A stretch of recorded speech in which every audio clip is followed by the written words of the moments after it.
Nicole and Chris. Itago niyo na lang ako sa pangalang Rhea. 23 years old at isa sa madaming long-time listeners ng Tambalan dito sa Bulacan.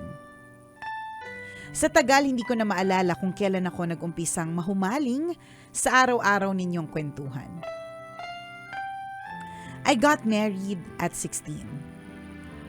Nabuntis ako pero nakunan. Nagsama kami for 3 years pero naghiwalay din. After a few months, nagkabalikan kami ng dati kong boyfriend na itago natin sa pangalang Ram. 1 taon kaming naging magkarelasyon bago namin napagpasyahang magsama na. Nabuntis ulit ako at naging maayos naman ang pagdadalang tao ko. When I became a mother, doon ko napagtanto na mahirap palang maging isang ina nang hindi ka handa. Ang hirap pala kapag wala kang pera. Ang sakit palang makita na dumidede ang anak mo ng kape at naghahapunan ng tinapay na paghahatian nyo pang dalawa. Ang hirap pala kapag nakikita mo na naiinggit yung anak mo sa laruan ng iba. Kasi kahit 50 pesos lang ang halaga, hindi mo mabili para sa kanya. Ang sakit pa lang, hindi mo man lang siya maibili ng isang terno ng bagong damit para sa Pasko. Ang hirap pala na makita ang anak mo na umiiyak, pero wala kang magawa. Ang hirap palang mamoblema kung paano mo haharapin ang bukas nang walang-wala.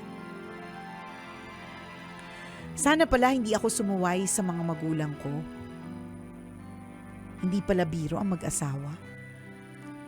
Sana nagplano muna kami bago kami nagsama. Sabi nga nila ang pag-aasawa ay hindi parang kaning isusubo na pwedeng iluwa kapag napaso. Hindi pala basta-basta ang magkaanak. Sana pala pinaghandaan ko. Totoo pala yung isusubo mo na lang, ibibigay mo pa sa anak mo. Kapag nanay ka, kahit mahapdi na ang sikmura mo, kailangan mong magparaya. Sa mga kabataan na nakikinig ngayon, bago nyo hubarin yung natitirang saplot sa katawan ninyo, mag-isip muna kayo. Bago nyo pagdabugan ang nanay nyo kasi sinermonan kayo dahil inumaga kayo ng uwi, magpasalamat kayo dahil may mga magulang na nag-aalala sa inyo. Bago nyo layasan ang magulang nyo dahil nasaktan nila kayo sa sobrang tigas ng ulo ninyo, isipin nyo muna kung handa na ba kayong humiwalay sa kanilang poder at kaya mo na bang magsolo? I-enjoy nyo muna ang buhay bago ka magpatali sa buhay o sa bahay.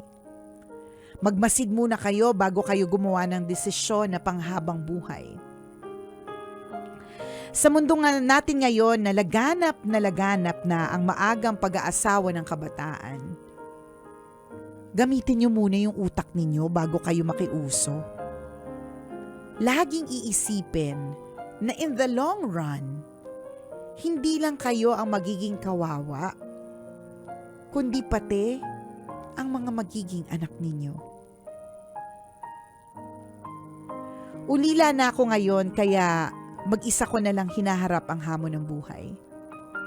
Nagpapasalamat pa din ako dahil kahit mahirap ang pinagdadaanan ko ngayon, marami naman ako natutunan. When I look at my child, I somehow find the courage na wag sumuko. Salamat Nicole and Chris sa pagbahagi ng aking kwento. Sana ay kinapulutan ito ng aral ng mga listeners po ninyo. Ang inyong tambalanista, Rhea.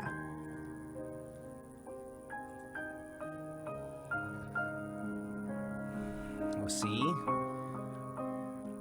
Yan. Thank you, Rhea. Thank you, Rhea. Yung mga nasa Yung may Yung natitirang, papasok oo. Nakapagpabook na. Yung mga papasok na ngayon at nasa Grab, nasa taxi. Pag-isipan nyo muna yan. Yung mga, Nasa reception na yan, ngayon. correct. Diba? Pag-isipan nyo muna ng maraming beses yan. Yan, may kausap na ngayon. Ilang oras tayo? Oo, yan. 3 diba? hours? Hindi, Correct. extend natin. Oo, nako. Nako. O yun nasa loob na Ayan ngayon. na nga. Naka-pipe in tayo ngayon. Ay nako, ginagawa lang po namin katawa-tawa pero lahat ng sinabi ni Rhea ay legit, okay? Yes. So syempre hindi natin i-judge yung mga maaga o yung mga batang naging nanay o bata naging tatay. Kaya lang, ang sinasabi lang nito ni Rhea, kasi naging experience niya yon. Syempre maaga siya nagmahal, maaga siyang natuto sa mga mga kahalayan, 'di ba? Maaga niyang Karupukan. maaga niyang nalaman yung pagiging marupok, maaga siya naging marupok, 'di ba? So wala na tayong magagawa doon. Pero syempre si Rhea is making kwento. Nagkakwento siya sa hirap na pinagdaanan niya, okay? So parang sa dami ng sinabi niya sa kwento ng Mahiwagang Burnay, sa huli lang siya nagsabi na nagpapasalamat ako na, hindi, ang sinabi niya lang is, when I look at my child, I somehow find the courage na wag sumuko.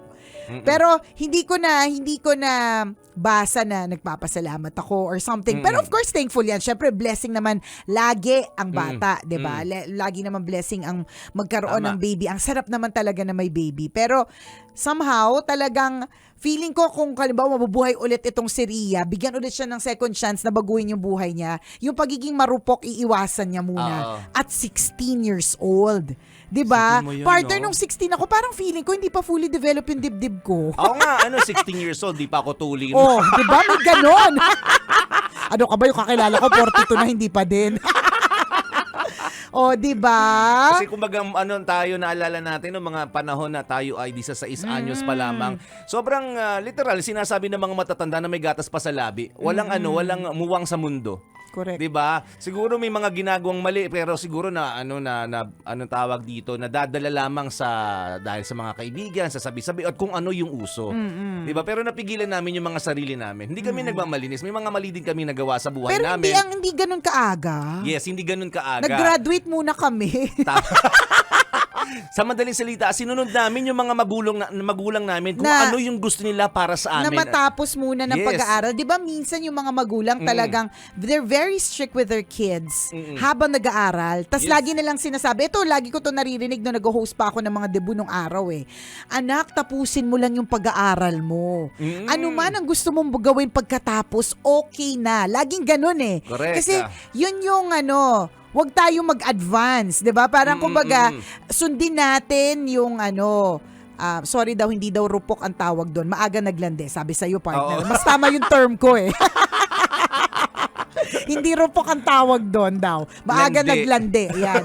'Di ba? So, sundin natin yung tamang course ng buhay as much as we could. Like, kung nag-aaral ka, yun yung gagawin mo, nag-aaral ka. Kung at this Tama. age, dapat naglalaro ka lang, wag mong madaliin na lumaki or wag kang mag-advance. Kasi kaya nga may age na tinatawag. And then, katulad nga na sinasabi ng mga magulang, ng mga pakiusap nila, na kahit man lang makagraduate ka, yun na lang talaga. Kasi at least kung nakagraduate ka, may laban ka na.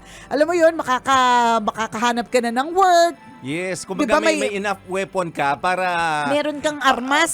para lumaban sa Oo. buhay. Ano yung sinasabi nating laban sa buhay? Makahanap ka na Correct. maayos sa trabaho, 'di ba? May sapat ka ng kaalaman kahit papaano, may natutunan ka na. Kasi sa totoo lang, yung mga nakatapos nga, hirapan na eh. Oo. What more yung hindi ka pa nakatapos, 'di ba? Pero hindi naman natin sinasabi na porke hindi ka nakatapos, ganyan, hindi na magiging maganda ang future mo. Hindi. Madaming pwedeng magbago sa buhay. In fact, ulit-ulit pero habang buhay ka may pag-asa, 'di ba? May pag-asang magbago 'yan. Hindi pwedeng all the time nasa baba ka, nasa ilalim ka. Ano 'yan eh, basta tiwala lang tsaka you keep moving forward. Tama. Keep moving yung looking ahead. Yung basta meron ka pangarap, 'di ba? Ano yan magbabago yung sitwasyon mo, sigurado yan. Correct. Kasi 'di ba? sinasabi lang natin dito, sana talagang Kung pwede maiwasan. yung oras na pinag-aaral ka ng mga Oo. magulang mo, di ba, bigyan mo ng value yun, pahalagahan mo yung edukasyon na ibinigay sa'yo ng magulang mo. Kasi alam mo, sobrang legit nung sinabi ni Ria, yung bawat detalye, yung bawat sentence, isang buong paragraph yung partner na sinabi niya na, ang hirap pala yung, ang pinapadede mo sa anak mo, kape. Ang Correct. hirap Totoo pala yun. na kakain kayo ng tinapay, paghahatian nyo pa. 'Di ba? Ang hirap pala yung hindi mo mabili ng maski 50 pesos na laruan. And for 'di ba? Alam mo yun, ang sakit nun kasi kung tutuusin, 50 pesos lang yung laruan. May 35 nga eh. Yung Correct. hindi mo pa mabili yung 35. Correct. 'Di ba? Na laruan na gustong-gusto niya, tas nakatingin lang siya. Ang sakit nun, ha? Totoo 'yon. Sa mga sa mga halimbawa, sa mga hindi pa nanay, hindi ramdam Hindi yan eh. hindi kayo relate. Ako dati hindi ko rin ramdam yan nung hindi pa ako magulang. Ngayong magulang na tayo, partner, literally and figuratively.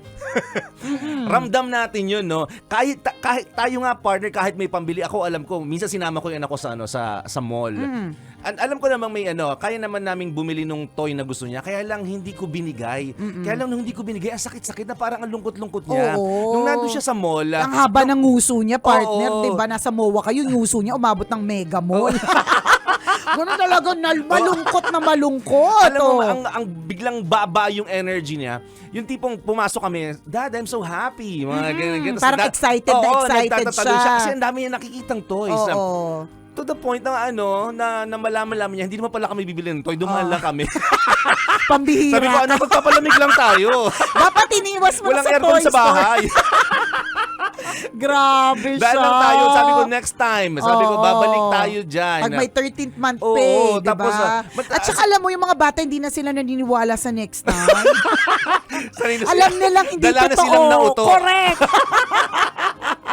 Kasi nga naman tayong mga manguuto. Oo, di ba, next time, promise, tomorrow, yan, di ba? Alam na nilang hindi mangyayari. O go. So ramdam mo yung yung pagbaba ng energy niya, at saka ramdam mo yung lungkot niya. At nung nakita mong nalungkot yung anak mo, ang sakit sa puso nun.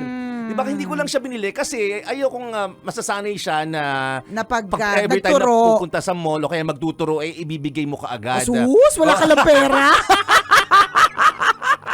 Huwag ka na. May pabalis-balis ka pa, wala ka naman pera nun. Kasi ang mamahal na ng mga laruan ngayon. Sabi ko, Nakakaloka. yung robot na gusto mo, duling naman, pero 500. Tama. Totoo yan. Anyways. Diba? So, sa madaling salita, ramdam natin, kapag magulang ka na talaga, ramdam mo yung pain na sinasabi ni Ria, na kapag Correct. hindi mo na ibigay yung gusto ng anak mo, Ang sakit. talagang madudurog yung puso mo. And yung laruan nga, actually, kung tutuusin. laruan pa lang yun. Laruan Paano kung lang basic yun. needs Basic pa? needs, 'di ba? Yung hindi mo siya hindi ka makapag-provide ng food, Tama. shelter na maayos, 'di Yung ba? diaper, hirapang-hirapan ka kung Correct. saan ka kukuha. Ang sakit Tama. nun para sa magulang. Oo. Diba? So, yung sinasabi natin. So yun yung sinasabi ni Ria. Yes, 'Di ba? Na yes. based on her experience, it's so difficult. Ang hirap talaga. So, 'di ba? Bago ilantad ang mga embutido, ang mga patahong.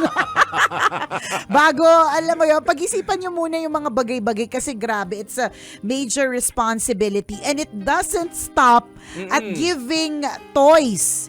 It doesn't stop sa tinapay. Hindi siya nagsastop sa lugaw. Correct. Hindi siya nagsastop. As long as lumalaki ang Junakis mo, yung needs niyan, lumalaki din. Pag Totoo. nag-aral na yan, ang dami niyang mga pangangailangan. Oo, di Di ba? mo pwede sabihin, kaya ko naman bili ng diaper. Hindi lang diaper yun eh. Hindi diba? lang diaper yan. Kaya kong bili ng ng toy yan. Hindi lang toy yun. Paano pag nagkasakit? Oh. Ang dami. It's a lifelong responsibility. It's a Correct. lifetime commitment. Yung pagkakaroon ng pamilya, pagkakaroon ng asawa, pagkakaroon lalo ng anak. Ano yan habang buhay na commitment po yan. Habang Actually, buhay na responsibility. Totoo ka dyan, di ba? Sabi ni partner, habang buhay. Di ba kanina sabi namin, may mga ibang mga gulang nakikiusap na, graduate ka lang, tapusin mo lang yung pag-aaral mo, mo. Pero sa totoo lang, it doesn't really stop there Yes. Kasi kahit na Tuloy-tuloy yun. graduate na, habang nandiyan sa puder mo, tuloy-tuloy. Actually, kahit nakapag-asawa na tuloy-tuloy pa rin ang guidance mo, tuloy-tuloy pa rin yung pagbibigay mo ng whatever you could give, di ba? Yes. So, ganun siya. Di ba? In Pag- all aspects, Oo. hindi lamang sa mga material na bagay. Tama. Emotionally, mentally, May physically, emotional at mental morally, pa. Diba? diba? Kung bata ka, tapos alam mo sa sarili mo, sabog-sabog ka din. Paano, anong guidance mabibigay sa anak mo? Lutang-lutang yung anak. Ay, Diba? nanay. Yung nanay lutang, di malamang yung anak lutang din. Diba? So, yun, ang kalalabasan nito, kawawa kayong pare-pareho. At ito pang malupit, partner. Ang lupit ng world ngayon. This is Isa pa yun. this is a crazy world we live in right now. Yun ngang mga prepared Takot na sila. Alam mo yun? Nahihirapan pa. Nahihirapan na sila. Alam mo yung parang, ako, halimbawa partner, I think prepared naman ako na palakihin yung kids ko. Pero parang takot na takot ako sa kanila. At hindi lang sa para sa kanila, hindi lang sa, it's more of the emotional aspect. Alam mo yung mga ganun, parang takot ako, parang, basta, yung alam mo yun. pag-iisipin mo lang, no? Kunyari, iisipin mo lang, paano pag nawala ka sa mundong Oo, to? kaya No? nga 'di ba partner Paano sila? dati iniisip natin parang ako natatandaan ko yung isa sa mga adlib ko talaga sa Love Radio, hindi ko Oo. talaga makakalimutan, sabi ko Oo. ayoko umabot ng 40, parang ganun pa nga. Kasi parang feeling ko yung 40 talagang ano na ite, parang Majonda Shonda na. Bells na ito. Alam mo yon, pero nung nagkaroon talaga ako ng Junakis, gusto ko talaga mabuhay hanggang gusto ko. Hanggang pwede. Kasi shokot much ake, paano pag nawala? Kaya alam mo yon, kaya grabe yung mga ganong thinking, Oo, mga ganong, di ba? ano na yun prepared ka na nun. Oo, totoo alam mo yung yun. parang, alam mo sa sarili mo that even if you go, financially they will be kahit pa paano secure. 'Di ba? Yun na nga yun na lang yun. Pero syempre yung emotional aspect, paano siya lalaki, sino magtuturo, yung mga ganun po ang mga isipin. Kaya uulitin namin bago ilantad ang mga tahong, mga embutido, mga tilapia. Talong Gisip. upo. Nagkaupo. Nagkaupo yung talong, 'di ba? Ay, yung Ilabas ang tahong. pakuwan, singkamas, di ba? Ano Bago pa? ano man yung Ilabas mga ang rambutan. bago maglabas ng rambutan. Ba't may rambutan? Bakit bago ilabas yung patatas, di ba? Ang dumi ng patatas. Bago hugasan yung patatas. Bago ihanda yung mga patatas na yan. Di ba? Think of the parang long-term effect. Correct. Ng pagkakaroon ng isang anak, 'di ba? Pagiging isang nanay o pagiging isang tatay o pagiging isang magulang. Alam mo lahat ng mga, of course yung mga naging batang ina, masaya naman sila sa mga anak nila meron din akong mga kakilala partner na yung fulfillment, hindi nila nakuha sa nakabuntis sila sa kanila, hindi nila nakuha sa asawa nila, pero yung fulfillment ay nakuha nila sa pagiging nanay. Which is true good. naman yun. True naman True talaga. yun. Hindi natin disregard yun. When you become, sabi nga, when a child is born, a mother is born. Parang nagiging bagong tao ka talaga nun Pero kung pwede nating iwasan dun yung sa hirap na factor, Yes. ba't hindi? Oo. Kasi pwede ka pa rin naman maging ina ba't nang hindi sobrang bata? At yun naman talaga yung focus ng discussion natin, yung hirap 'di ba ng pagiging isang magulang. At kung hindi ka nga handa, wag mo munang pasukin kasi magiging kawawa kayo Wag mo pareho. munang ipasok. Yep. Wag mo munang pasukin, wag mo na kayong pumasok. Yan, wag din. Diba? Wag magpasukan, guys. Mahirap po ang maging isang magulang. True. 'Di ba? So, kung malalaman lang natin kunyari tayo mga anak, kung malalaman lang natin yung hirap ng mga magulang natin, magdadalawang isip tayong gumawa ng kasalanan. 'Di ba? Susundin lagi natin yung sinasabi nila na anak, please magtapos ka muna ng pag-aaral. Correct. Isang Diba? malaking check. Anak, please, maging mabait ka. 'Di ba? Yun din, yung mga aspetong yun. Oo. Bago mo pagdabugan yung magulang mo, Tama. bago mo pag-isipan ng masama na hindi ka naiintindihan. Kala mo lagi ka lang pinagbabawalan. Oo, akala mo lang yun.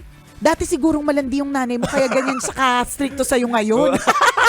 Alam Alam niya niya yan. na mga susunod na mangyayari. Alam niya yung mga Inilalayo ka lang. Correct. Alam niya yung Oo. mga galawan. 'Di ba? Yun lang yun, kabisyo. Di ba? Ang daming hugot. Yes. Listen to your parents. Thank you. Thank you, Ria, for reminding yung mga kabataan at lahat ng mga tambalanista natin na nakatutok ngayon.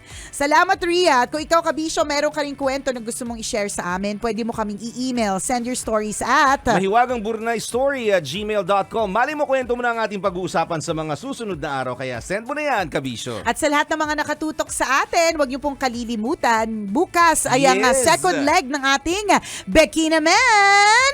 Search for Queen Palaban 2021.